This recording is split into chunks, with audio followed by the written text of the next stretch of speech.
Bonjour à toutes et à tous les amis, j'espère que vous allez bien, c'est votre Parisien préféré, Kenzos le Parisien. Donc comme vous le savez les gars, l'équipe de France vient de faire un match nul contre les Pays-Bas ce soir. Et donc pour moi c'est un match nul qui est quand même vraiment décevant. On va revenir là-dessus, analyser le détail de ce match, ce qui a été, ce qui n'a pas été.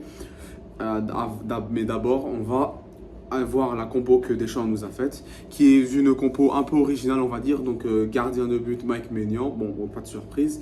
Les quatre défenseurs, Lucas Hernandez, Saliba, Upamecano, Koundé. Quatre milieux de terrain, Rabiot, Tchouaméni, Kanté, Dembélé. Milieu offensif, Griezmann. Et l'attaquant en pointe, Marcus Thuram. Donc, oui, certes, les gars, c'est une compo qu'on n'a pas l'habitude de voir chez Deschamps. Voilà, c'est une compo originale, on va dire. Pourquoi? Parce que déjà, Thuram titulaire lors des deux premiers matchs, ça je ne comprends pas. Je ne comprends pas pourquoi il est titulaire dans les deux premiers matchs. Parce que les gars, suite à cette rencontre et aussi après le match contre l'Autriche, les gars, honnêtement, j'ai été convaincu que Thuram ne méritait pas sa place en tant que titulaire. Contrairement à N'Golo Kanté, qui est de même un joueur que j'aime bien et que j'aime beaucoup même. Et voilà, il nous a montré qu'il mérite toujours sa place en équipe de France, même dans sa place titulaire dans les grands matchs, même s'il joue plus en Europe et il joue en Arabie Saoudite, il nous a montré quand même de quoi il est toujours capable. Ce qui est vraiment une très bonne chose parce que voilà, le retour d'N'Golo Kanté en équipe de France, avec ses deux dernières performances, celle-ci, celle contre l'Autriche, surtout celle contre l'Autriche, voilà, ça nous fait du bien, on en avait besoin. Mais par contre, les gars, parlant tactiquement et dans ce que j'ai vu dans les deux derniers matchs, c'était vraiment décevant.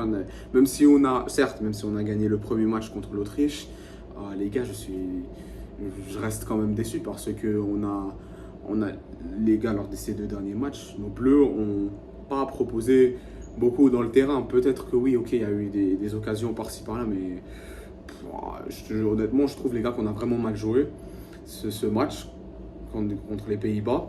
Et donc, globalement, je suis déçu, c'est décevant. Et donc, surtout avec les choix de Didier Deschamps dont je vous ai parlé, que je ne comprends pas d'ailleurs. Honnêtement, je ne comprends pas pourquoi Deschamps ne met pas Giroud titulaire. Ça reste quand même un grand joueur. C'est l'un des meilleurs buteurs de l'équipe de France, je crois. Et quand même, c'est toujours quelqu'un qui apporte toujours dans l'équipe. Et je ne comprends pas pourquoi, lors de ces deux derniers matchs, Deschamps n'a pas titularisé Giroud. C'est pour moi un de nos meilleurs joueurs. Bon, Mbappé, pourquoi Mbappé qui n'a pas joué? Oui, on le comprend parfaitement suite à sa blessure qu'il a eue au niveau de son nez contre l'Autriche. C'est dommage, c'est quand même pas une grosse perte. Mais bon, si peut-être une grosse perte, ou je sais pas vraiment les gars, mais bon, quand même c'est dommage de perdre un tel joueur comme ça lors d'un match si important. Mais bon, même si je suis déçu de ce match, les gars, vous allez probablement me dire que ce n'est pas si grave que ça. On est deuxième du groupe avec 4 points, ce qui veut dire qu'on est pratiquement qualifié. Oui les gars, je suis au courant de tout ça, mais le problème c'est que je suis déçu de la performance de l'équipe ce soir. Il n'y a pas que le score qui m'intéresse parce que, honnêtement les amis, si on performe comme ça si on a performé de cette manière, si on va performer plutôt de cette manière-là lors de nos prochains matchs,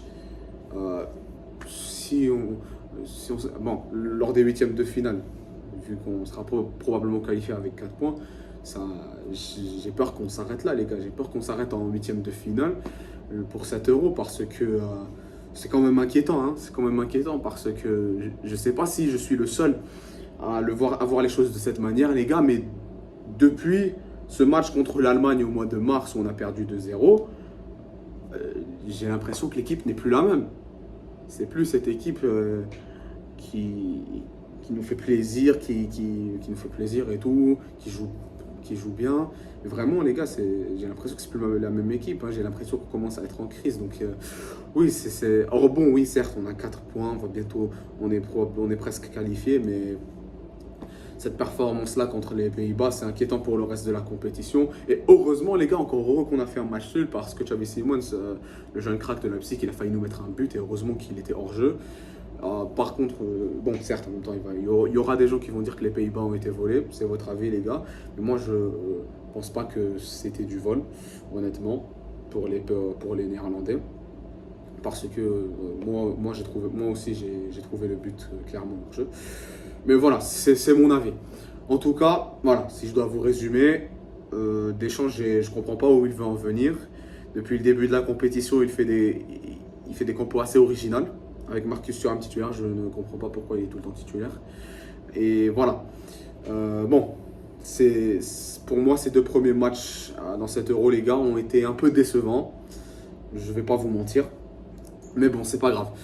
Il se restera encore un dernier match contre la Pologne mardi pour sécuriser notre place en huitième de finale, peut-être même la tête du groupe, peut-être même avoir la tête du groupe. Et donc oui, voilà, c'est tout ce que j'avais à vous dire les gars. N'hésitez pas à mettre un pouce bleu, à vous abonner, c'est gratuit. Et on espère évidemment qu'on va gagner ce match contre la Pologne. Et bien évidemment, allez les Bleus. Bonne soirée les gars.